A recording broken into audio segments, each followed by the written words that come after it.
news এই মুহূৰ্তত মৰিয়নি সীমান্তৰ পৰা এটা খবৰ আহিছে নগাৰ আগ্ৰাসন অসম ভূমিত নগাৰ আগ্ৰাসনৰ এই খবৰ আহি পৰিছে ইতিমধ্যে মৰিয়নি সীমান্তৱৰ্তী অঞ্চলত তীব্ৰ উত্তেজনাৰ সৃষ্টি হৈছে স্থানীয় লোকে দাবী কৰিছে যে দীৰ্ঘদিনৰ পৰা এই সমস্যাত ভুগি আছে তেওঁলোকে কিন্তু এতিয়ালৈকে চৰকাৰ আৰু প্ৰশাসনৰ লোকে বিশেষ ব্যৱস্থা নকৰাৰ অভিযোগ আহিছে বিশেষ ব্যৱস্থা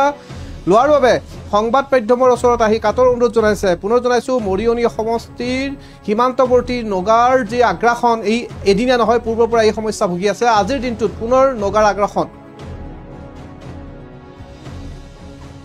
অসম ভূমিত দখল নগা দুৰ্বৃত্তৰ পুনৰ উত্তপ্ত হৈ পৰিছে মৰিয়নি সীমান্ত চেলেংঘাটৰ তিৰু হিলছ সংৰক্ষিত বনাঞ্চলৰ সেউজ বনাঞ্চল উচন কৰি নগাৰ বেদখল ইতিমধ্যে সন্তোষ কৰ্মকাৰ নামৰ এজন যুৱকক ভয় ভাবুকি প্ৰদান কৰাৰ অভিযোগ আহিছে নগা দুৰ্বৃত্তই ভয় ভাবুকিৰে ইতিমধ্যে সংৰক্ষিত চেলেংঘাটৰ তিৰু হিলছ বনাঞ্চলত সেউজ বনাঞ্চল উচ্ছেদ কৰি নগাই বেদখল কৰাৰ অভিযোগ পুনৰ উত্তপ্ত হৈ উঠিছে মৰিয়নিৰ সীমান্ত অস্ত্ৰ সজ্জৰে সুসজ্জিত হৈ উঠিছে নগাৰ একাংশ দুষ্কৃতিকাৰী লোক আৰু এওঁলোকে অসম ভূমি দখলৰ চেষ্টা কৰিছে চেলেংঘাটৰ তিৰু হিলছ সংৰক্ষিত বনাঞ্চলত সেউজ বনাঞ্চল উচ্ছেদ কৰি নগাৰ বেদখল ইতিমধ্যে ৰাজাবাৰীৰ গাঁৱৰ সন্তোষ কৰ্মকাৰ নামৰ এজন ব্যক্তিক ম্যাদী মাটি ভয় ভাবুকিৰে দখল নগা দুষ্কৃতিকাৰীৰ নাগালেণ্ডৰ পৰা একাংশ দুষ্কৃতিকাৰীৰ নগাই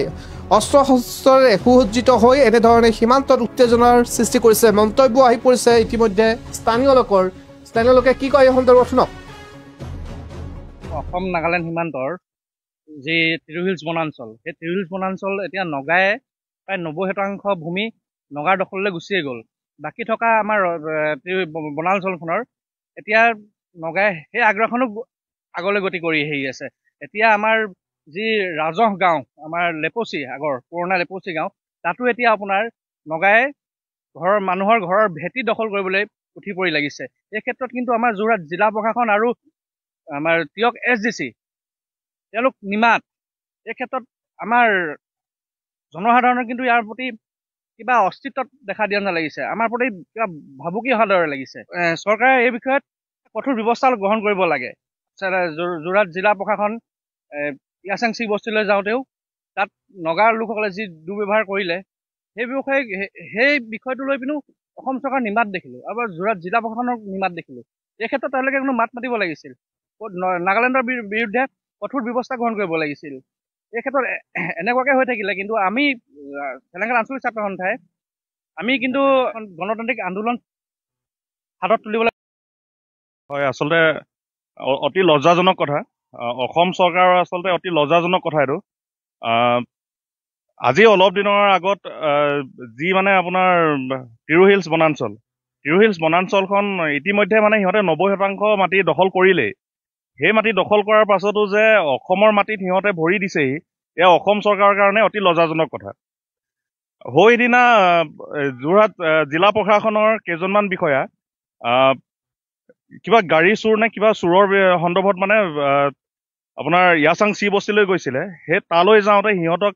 যিখিনি হাৰাশাস্তি কৰিলে সেই হাৰাশাস্তি কিন্তু প্ৰত্যুত্তৰ দিব নোৱাৰিলে আমাৰ অসম চৰকাৰে অসম গৃহ বিভাগে প্ৰত্যুত্তৰ দিব নোৱাৰিলে নাগালেণ্ড চৰকাৰক অতি লজ্জাজনক কথা এইটো আৰু নগা বাসিন্দা নগাসকলে যে আহি পিনি আপোনাৰ অসমৰ মাটিত যে বেদখল কৰিবলৈ আহিছে সেই বিষয় লৈ কিন্তু অতি চিন্তনীয় হৈছে একচুৱেলি মোৰ ঘৰ পাহাৰৰ কিনাৰত মোৰ কাৰণে আচলতে এইটো ভয় লগা কথা এটা যে কাইলৈ আহি পিনি মোৰ ঘৰৰ বাৰীত যে সিহঁতে দখল নকৰিব কোনো মানেই নাই তাত যোৰহাট জিলা প্ৰশাসনক এটাই সকীয়াই থওঁ যে সদৌ টাই আহোম ছাত্ৰ সন্থা চেলেংঘাট আঞ্চলিক সমিতিয়ে কিন্তু হাত সাৱটি বহি নাথাকে যদি এনেকৈ নগাই যদি এনেকৈ বেদখল কৰি থাকে যোৰহাট জিলা প্ৰশাসনলৈ আমি বাট চাই নাথাকোঁ আমি গণতান্ত্ৰিকভাৱে আন্দোলন কৰিম